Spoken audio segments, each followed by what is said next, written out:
8مین نون از 10 تا نونی که قرار برای تغذیه بچه‌ها با هم دیگه درست کنیم. این کروسان‌های شکلاتی فوق‌العاده جذاب و خوشمزه است که بهتون پیشنهاد می‌کنم حتما سیوش کنید.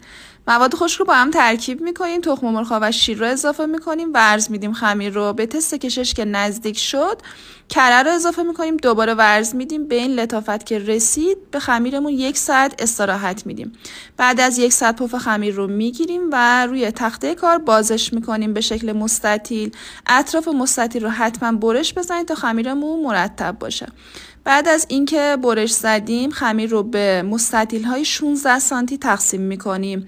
بعد هر کدوم از مستطیل‌ها رو از وسط برش می‌زنیم، برش‌های مثلثی می‌زنیم و کروسان هامون رو می‌پیچیم به این شکل که توی تصویر می‌بینید. مرتب بپیچین که نتیجه کار خوشگل و جذاب باشه. روی سینی فر قرار میدیم، نیم ساعت استراحت میدیم.